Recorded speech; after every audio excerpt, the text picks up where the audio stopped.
Welcome to the Revita Health and Wellness Show. I'm your host, Francine Marie, and we're with Dr. Peter Fotinos with Revita Medical. How you doing, Doc? I'm doing well, Francine. How are you doing? Well, 'tis the season to get a little moody, mood disorders. We're talking stress and anxiety. It's just that time of year, Doc. Yeah, it is. I see a lot of it during this time of the season when we have a lot of the holidays, but I also see it with a lot of the general patients that come in throughout the whole year. Stress is pretty pervasive in our society as far as anxiety and even depression, and you see it mainly in a lot of middle-aged people in my clinic. A lot of it comes from the fact that they have gone through a lot of life changes, especially if they're older, and it's something I have to deal with day in and day out. It's actually my arch nemesis, as I like to tell my patients. But you're an expert. I mean, you're the doctor that we go to because you know exactly how we're feeling. Because, you can go into some doctors' offices and they'll say, yeah, it's probably part of your imagination, or they put us on, pills that we don't want to be on. Yes, a lot of people...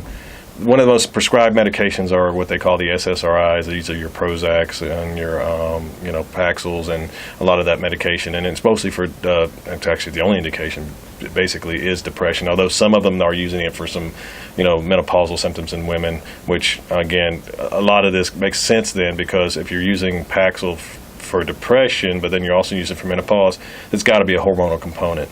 What I see with a lot of patients that come to see me is they come in and say, hey, I was never really depressed or had anxiety or any kind of issue with irritability until I started getting into my 40s. And that, to me, is a trigger. It just tells me, hey, this is more than likely related to hormones. Now, if you had somebody who was in their 20s that came in and had anxiety and stress, or even had a mood disorder like depression or bipolar, yeah, that's probably something that you really need to look at. But we're prescribing way too many medications later in life because we kind of put this blanket thing over everybody and says, oh, it's anxiety, it's stress, it's depression. Here's an antidepressant. Here's a medication that's just going to level out your mood and stuff. That's basically covering up the problem. Okay. And I find when a lot of people start my program, I see that they improve significantly when you start doing hormonal replacement, especially in the mood and stress and the depression areas and anxiety areas. Because that was my next question. If we balance out those hormones, will the stress levels go down? Yes, you will see. The two main hormones that you see that affect stress more than anything are testosterone and thyroid.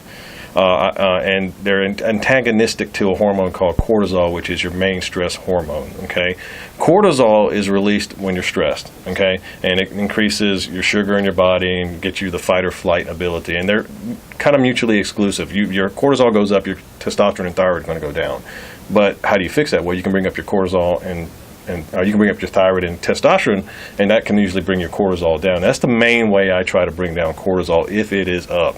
Now, it doesn't work all the time, and so you have to deal with cortisol specifically, and it can be a bear to deal with. Now, the stress reaction that we have nowadays is very different from the stress reaction we had when we were in our prehistoric times or, more than 10,000 years ago. What stresses back then is physical stress.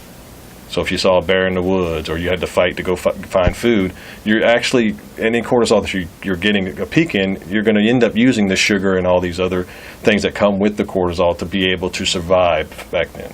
That's the original way cortisol was used, and that's the correct way to use cortisol. Well, nowadays, because of all technology, we don't have to worry about bears coming and eating us or, fighting for food and stuff. Most of our stress is mental stress. It doesn't manifest into a physical threat.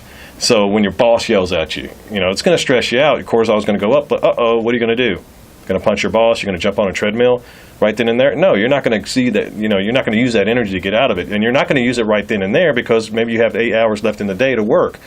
So you're going to sit there, the cortisol builds up. You need to use cortisol and all the things that come with cortisol pretty much right away. You need to jump on that treadmill or punch your boss right away, but that's going to get you fired, or people are going to look at you really weird if you had a treadmill right next to your desk. So what do? We sit down, and that's where the problem occurs. That cortisol starts, you don't have a way to get rid of the byproducts that come from the cortisol, so you end up internalizing, and that's not good because a lot of health problems can occur with that. And then what ends up happening, you may go to the gym later on, but that time the damage is already done. Your cortisol's already maybe come down or still maybe up, but you've already had, how many hours of cortisol. Yeah. And I find that that's very pervasive in a lot of people. I see that predominantly, and most people that come and see me. For the most part, I can get rid of it or get it fixed with the other hormones, but some people I do have to deal with it.